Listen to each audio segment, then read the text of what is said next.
Hi friends, मी वर्षा। आज आपण मस्त उपासाची साबुदाणा बटाटा चकली पाहणार आहोत। साबुदाणानं 4-5 तास भिजवणं आहे ना, शिजवणं आहे।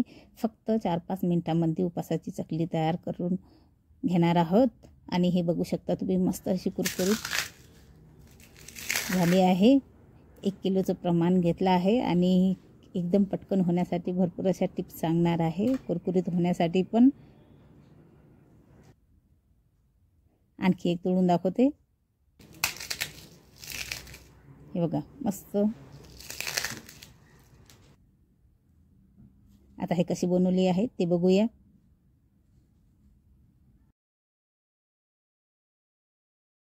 एक किलोची साबुदाणा बटाटा चकली बनवणार आहोत। त्यासाठी हा अर्धा किलो मी साबुदाणा घेतला आणि अर्धा किलो आपल्याला बटाटे घ्यायचे त्यामध्ये। तर हा आपल्याला ना भिजू घालणं नाही आहे, डायरेक्ट मिक्सरचं भांडं घेऊ आणि याला थोडा थोडा करून मिक्सरमधून आपल्याला बारीक करून घ्यायचं आहे। शक्यतोवर जेवढं बारीक होईल तेवढं करून घ्यायचं। आता हे बघा, एकदम असं बारीक केला, एकदम रवाळसारखं। त्या भांड्यात टाकते। असंच थोडा थोडा साबुदाणा घेऊन आपल्याला मिक्सरमधून असा बारीक करून घ्यायचा आहे। तुम्हाला वाटलं तर तुम्ही याला थोडंसं भाजून पण घेऊ शकता। याला मी भाजून पण नाही घेतलं। आता हा पूर्ण साबुदाणा मी मिक्सरमधून बारीक करून घेतला। हे बघा असं। आता गॅसवरती एक पातेलं ठेवलं। आता जेवढं पातेलं भरून साबुदाणा होता तेवढाच त्याच पातेल्याने एक फुल भरून पाणी घेतलं, पातेल्यात टाकलं। आता गॅस ऑन करून घेऊ।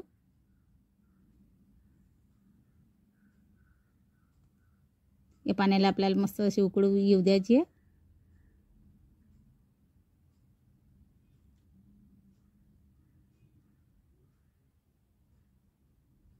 आता यामध्ये चवीपुरतं मीठ। तर अर्धा किलो साबुदाणा आहे आणि अर्धा किलो बटाटे, ते मीठ थोडं कमी वाटते, आणखी टाकते थोडं।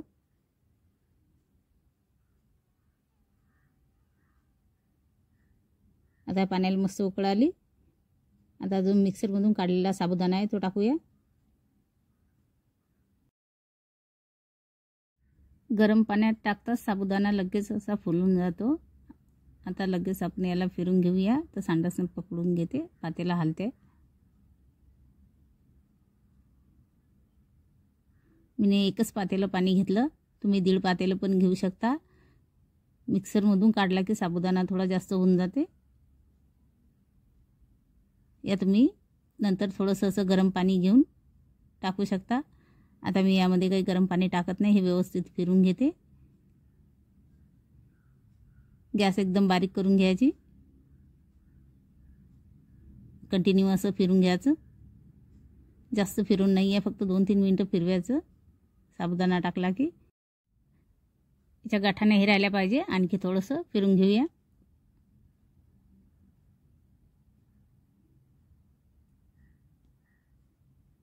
आता यामध्ये जिरे, 5-6 मिरच्या अशा ठेचून घेतल्या आणि व्यवस्थित फिरून घेऊ।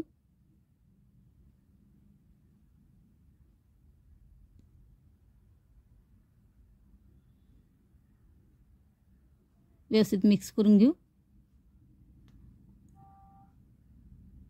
गॅस बंद करून घ्यायची।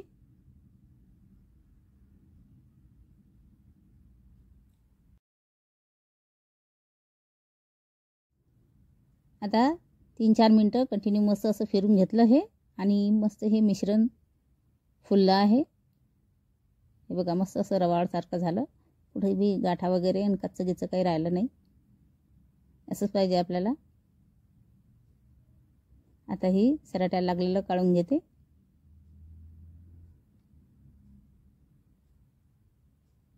आता अर्धा किलो साबुदाणा घेतला, तर त्यासाठी मी दुसऱ्या गॅसवरती अर्धा किलो बटाटे उकळून घेतले। आता याची साल काढून घेऊया।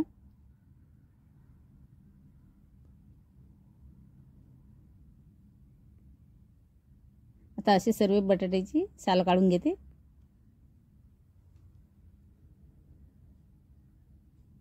आता हे साल काढून घेतली सर्व बटाट्याची. आता एक परात घेतली, त्याच्यावरती हा साबुदाणा थंड व्हायसाठी ठेवू आणि आपल्याला मिक्स पण करून घ्यायचा आहे बटाट्यामध्ये.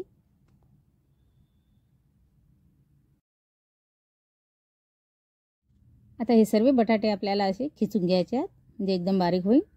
तुम्हाला वाटलं तर ते मॅशर राहते पावभाजीचं, त्याने पण तुम्ही बारीक करून घेऊ शकता असं दाबून झाली, पण याने एकदम बारीक होते.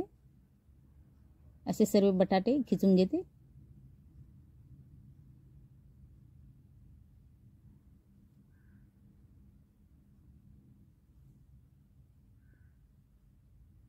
आता हे सर्व बटाटे खिचून घेतले मी. आता एक पन्नी घेतली आणि हातात घालून घेतली. आता हे आपल्याला पूर्ण मिक्स करून घ्यायचं आहे.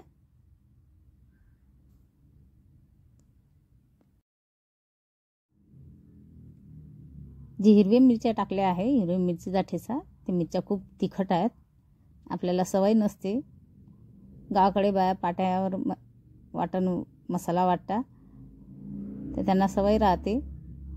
आपण जास्त मिक्सरचा वापर करतो जास्त, तर आपल्याला सवय नसते. मग आपले हात जे आहे त्याच्या कधी नव्हतंच हात घातला हिरव्या याच्यामध्ये, तर मग अंगार होते दिवसभर हाताची.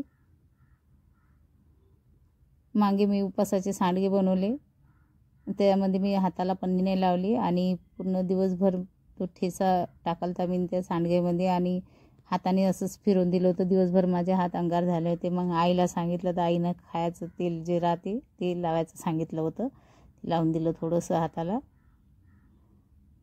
तर म्हणून ही पन्नी घातली. तुम्ही पण अशी पन्नी वगैरे घालून घ्यायची मिरच्या तिखट असल्या की.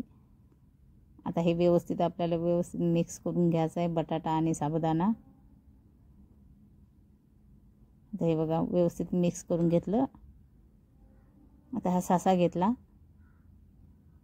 आणि चकलीची जे चाळणी आहे ती लावली आणि थोडंसं 2 थेंब खायचं तेल दिलं लावून, आणि झाक व्यवस्थित खालचं लावून घ्यायचं. आतमधून मी थोडंसं तेल लावते. आता हे मिश्रण आपल्याला यामध्ये टाकायचं आहे. तुमच्याकडे सासा नसेल तर तुम्ही पन्नी घ्यायची, पन्नीत टाकून पण चकली बनवू शकता. त्यासाठी तुम्हाला हे जे मिश्रण आहे हे एकदम पातळ करावं लागेल, गरम पाणी जास्त घ्यावं लागेल. आता ह्या सासा आहे तर सास्याने निघून जाता. त्याचं झाकण हे वरून लावून घेते. एकदम व्यवस्थित लावून घ्यायचं, निघून जाते मग ते. आता इथंच आपल्याला थोडंसं हात फिरून घेते, पडून दिला थ्रू चकली टाकते. ते गॅलरीत टाकत आहे मी, इथं खूप ऊन येते. मी पडदे लावून घेतले.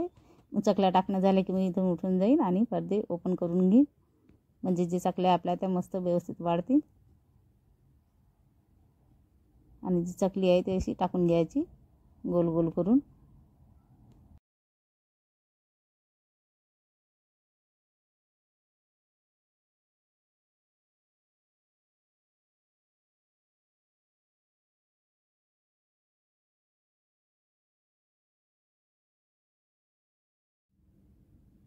आता हे अशाच पूर्ण चकल्या टाकून घेते. आता हे पूर्ण टाकून घेतल्या मी. आता आपल्याला कडकडी उन्हामध्ये हे चांगले 3-4 दिवस वाळू घालणार.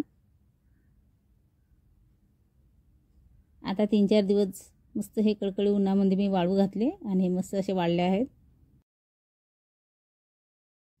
पापडपेक्षा थोडा जास्त टाईम लागते वाळू घालण्यासाठी. आता आपण हे तळून घेऊया. यातल्या थोडेसे कस तळू, जास्त नाही. तेल गरम करायसाठी ठेवलं. आता एक तुकडा हा टाकून बघू तेल गरम झालं आहे की नाही, नाहीतर ते तेल गटले होता या कच्चे राहून जाता. ते बघा आता हा तळून वर आला आहे, म्हणजे तेल आपलं चांगलं तपलं. हा काढून घेते. पापड, चकली काही पण तळ्याचं, कुरडई वगैरे तळ्याचं असलं तर हे असं तेल टाकूनच, एक तुकडा टाकूनच पहिले चेक करून घ्यायचं तेल जास्त तपलं आहे की कमी तपलं आहे, लक्षात येऊन जाते. आता आपण जे चकले आहे ते टाकूया. गॅस कम करून घेऊ थोडी. हे बघा एकदम पटकन ही तळून वर आली. पलटून घेते झाऱ्याने.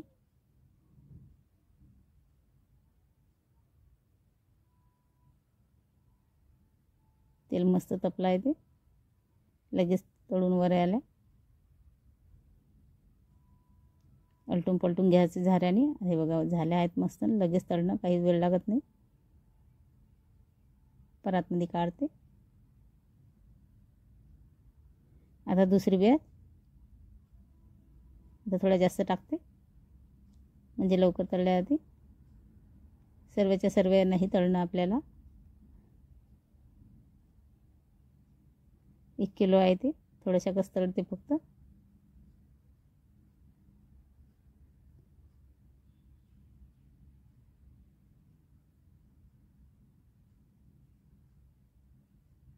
झाऱ्याने असं फिरवत राहायचं, पलटून घ्यायचं. दोन्हीकडून मस्त अशा तळल्या जातील, कच्च्या नाही राहतील.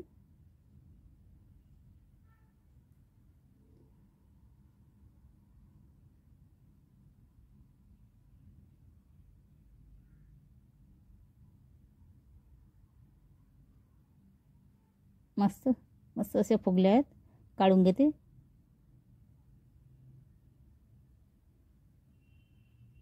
आता हे थोड्याशा मस्त अशा तोडून घेतल्या आहेत.